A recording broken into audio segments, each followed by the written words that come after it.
excited about the Constitution? I am. This guy.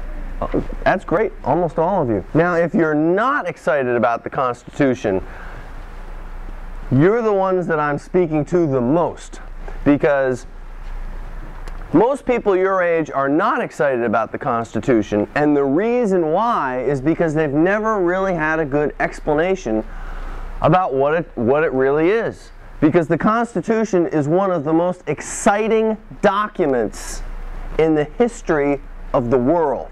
In fact, if you took your right hand or your left hand and you started counting the greatest documents of all time, it would be on one hand. And we're going to talk about Article 1 this morning. And Article 1 is about 2/3 of the original Constitution that the Founding Fathers wrote. Hopefully everyone has their booklet handy, and if you do, please open it up. And if you don't, raise your hand. And you will see on page 1, right after the preamble, Article 1 begins. And Article 1 continues for 8.5 pages. Now, the whole original Constitution was only 23 or 24 pages. So Article 1 is the greatest segment of the Constitution. And Article 1 explains legislative power.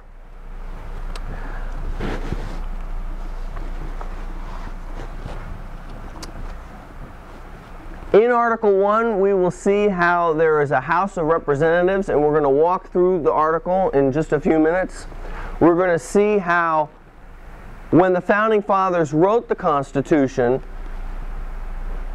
the House of Representatives was the only body that was elected directly by the people, because the President was elected through the Electoral College, and the Senate was elected through the state legislatures.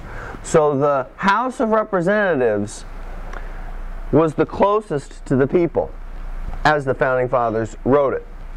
James Madison said about the Constitution, and this is a direct quote, "Every word in this document decides a question between power and liberty." James Madison. And he would know, because he was the architect of the convention. Article 1 provides the legislature with the sole power to do certain things. Among them include raise revenue.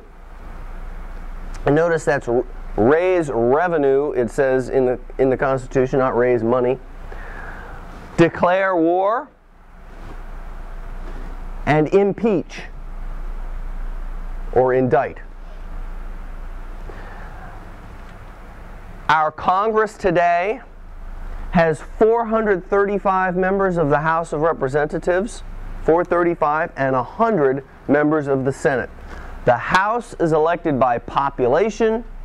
The Senate is elected with 2 members representing every state.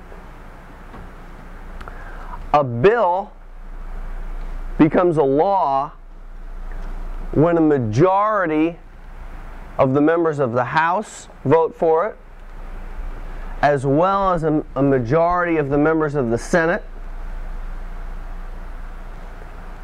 and then is signed by the President. It becomes a law when the President signs it. But the lawmakers, or the legislature, pass the law. Now, if the President wants to, he can veto the bill, and which is Latin for no. Okay, it's not the same veto as Mr. Villaniscus. That's a different kind of veto. In this case, it means it's veto, and that means no. And that's a power that the President has, which you will learn from, I believe, Mrs. Nasoni on Article 2. However, if the President vetoes a bill, the legislature can come back and say, we still want it to be a law. And the way they do that is if 2/3 or more of the House override the president's veto, and then 2/3 of the Senate or more override the president's veto, and then the bill becomes law. So, on Article 1, in Article 1, on page 1, open that up to right here. It says Big Constitution right at the top of the page, and we're going to look at a sentence that is President John F. McManus's favorite sentence in the Constitution. Okay? And he always says it's Article 1, Section 1, Sentence 1. So it's pretty easy to remember. 111. Let's stand up and we're going to read it together out loud. Okay. And say it loudly too, starting with all. All legislative powers herein granted shall be vested in a Congress of the United States, which shall consist of a Senate and House of Representatives. Okay, excellent, thank you. Now let's go through this favorite sentence of John Birch Society President John F. McManus's. All legislative powers herein granted shall be vested in a Congress. How much legislative power does the Supreme Court have? The Supreme Court. How much? Yes, Alton. Couldn't hear you. Well, the answer is 0, because all legislative powers are in the legislature. That means all lawmaking powers. Okay? So how much legislative power does the president have? Say that again? Exactly, 0. So if you hear someone tell you that the Supreme Court declared the law of the land, that's not accurate, or decides the law of the land. What the Supreme Court does is decides the law of a particular case, because all legislative powers are in Article 1 for the legislature.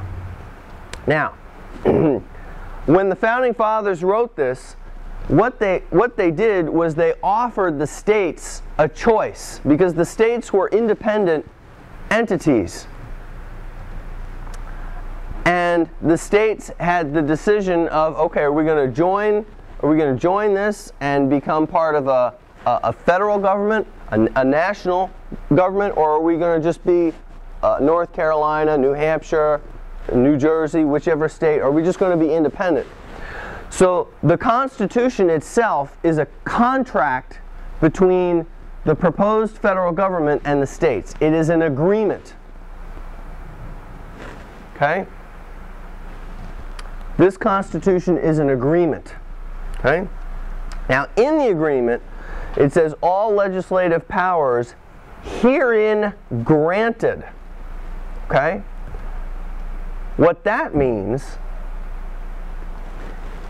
is that the Founding Fathers were granting very specific responsibilities to the federal government. So if the federal government wants to do something that's not herein granted, the federal government doesn't have the authority to do that. Some of you may buy Crest toothpaste, and some others of us may buy Colgate toothpaste or Tom's toothpaste, okay?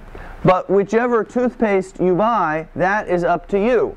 Now, if someone said, well, let's take this to the Supreme Court and see which toothpaste Camp Constitution campers are allowed to buy, what should the Supreme Court do? It should decline to hear the case, because there's nothing about toothpaste in this document. The government doesn't have the authority to tell you what kind of toothpaste to use, right? Right. So the powers that the government has are herein granted. Let's go back to what James Madison said. Remember a couple of minutes ago? If you have a ledger, you might want to take this down. He said, every word in this document decides a question between power and liberty. He didn't say most of the words, some of the words, half the words. He said every word in this document decides a question between power and liberty. So this is this sentence, which is the first sentence of the whole Constitution, is at the crux of the power of the Constitution, that all legislative powers herein granted shall be vested in a Congress of the United States. Okay? To vest means to place into the hands of others. So the Founding Fathers were placing these responsibilities into the hands of the government. Very key point. Okay. and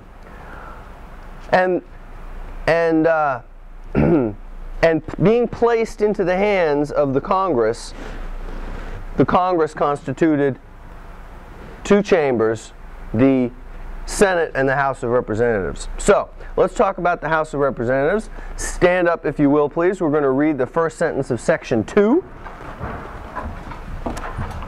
The House of, let's all do it together. The House of Representatives shall be composed of members chosen every second year by the people of the several states. Good. Okay. So, how often are members of the House selected? 2 years. Every 2 years. That's right.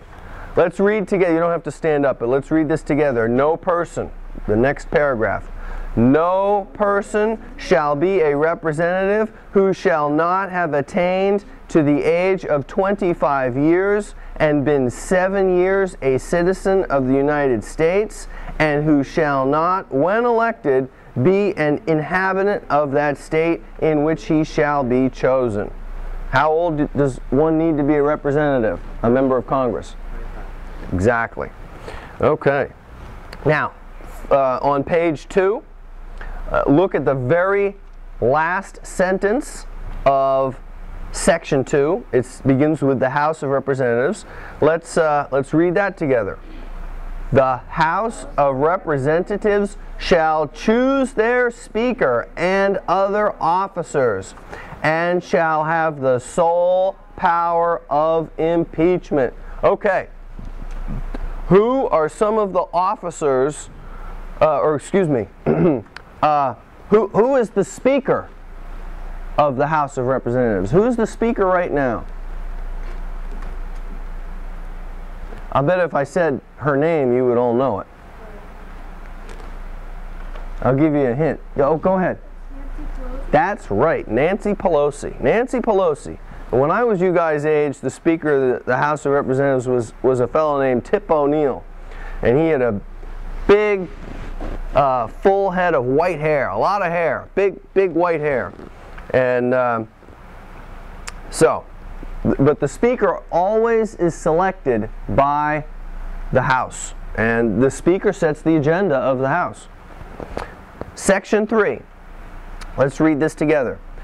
The Senate of, everybody, with lots of enthusiasm. This is exciting here.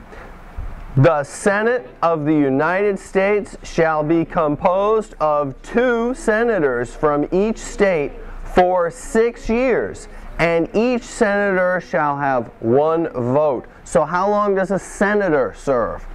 6 years. Yep. And how many of them are there?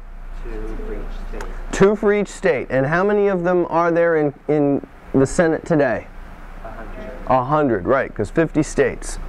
And they shall be divided, I'm on the 3rd line here, as equally as may be into 3 classes. So the Founding Fathers arranged it so that there would be 33 new ones with every election, because the elections are every 2 years. Yes, do you have a question? Okay, so every 2 years another 33 are replaced. There are 3 classes, and each class has, well, there's one class with 34, but you get the idea. The Founding Fathers wanted an element of continuity in the government so that not everybody would all be changed at the same time. No person shall be a senator who shall not have attained the age of 30 years and have been 9 years a citizen of the United States. Then, and this is on near the top of page 3, the Vice President of the United States shall be President of the Senate. Now, who is the Vice President of the United States? That's right, Joe Biden. This is another aspect of the Constitution that is no longer followed, although it should be. What Vice President Biden should be doing is he should be overseeing the Senate. And instead, the taxpayers are subsidizing him to take foreign trips and do things of that nature, which he should not be doing. But that's up to us to hold our public servants accountable to restore the original role of the Vice President. Okay, and this is the 3rd paragraph on page 3. The Senate shall choose their other officers and also a president pro tempore in the absence of the Vice President